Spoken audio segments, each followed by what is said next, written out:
Team India star batter Virat Kohli మరో అరుదైన రికార్డును సాధించాడు. తాజాగా సచిన్ టెండూల్కర్ పేరిట ఉన్న మరో రికార్డును బద్దలుకొట్టాడు. బంగ్లాదేశ్తో జరుగుతున్న 2 మ్యాచ్ల టెస్ట్ సిరీస్లో చివరి మ్యాచ్లో విరాట్ కోహ్లీ అంతర్జాతీయంగా అత్యంత వేగంగా 27,000 రన్స్ను పూర్తి చేసిన ప్లేయర్గా నిలిచాడు. సెకండ్ టెస్ట్ తొలి ఇన్నింగ్స్లో 47 రన్స్ ఇన్నింగ్స్ ఆడి అవుట్ అయ్యే ముందు విరాట్ కోహ్లీ ఈ రికార్డును నెలకొల్పాడు. దీంతో విరాట్ కోహ్లీ తన అంతర్జాతీయ క్రికెట్ కెరీర్లో 27,000 రన్స్ను చేసిన 4th బ్యాట్స్మెన్గా నిలిచాడు. ఈ క్రమంలో విరాట్ కోహ్లీ, సచిన్ టెండూల్కర్, రికీ పాయింటింగ్, కుమార్ సంగాక్కర్ తర్వాత ఈ మైలురాయిని చేరుకున్న 4th బ్యాట్స్మెన్గా నిలిచాడు. ఈ మైలురాయిని చేరుకోవడానికి విరాట్ కోహ్లీకి 594 ఇన్నింగ్స్లు పట్టాయి. సచిన్ టెండూల్కర్ 2007లో 623 ఇన్నింగ్స్లలో ఈ మైలురాయిని సాధించాడు.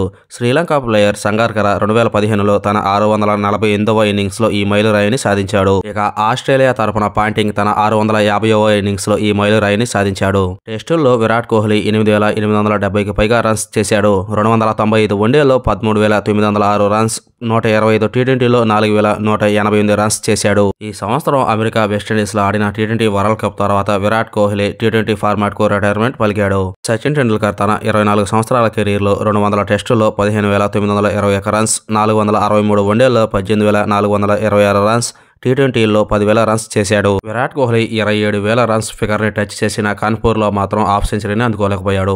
విరాట్ కోహ్లీ 35 బాల్స్లో 47 రన్స్ చేశాడు. విరాట్ కోహ్లీ షకీబ్ అల్ హాసన్ బౌలింగ్లో అవుట్ అయ్యాడు.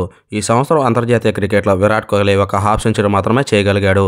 హాయ్ క్రికెట్ లవర్స్, ఈ వీడియోగా నచ్చితే ఒక లైక్ చేయడం మాత్రం మర్చిపోకండి. అలాగే విరాట్ కోహ్లీ మరియు సచిన్ టెండూల్కర్ల గురించి మీ అభిప్రాయాన్ని కామెంట్ రూపంలో తెలియజేయండి.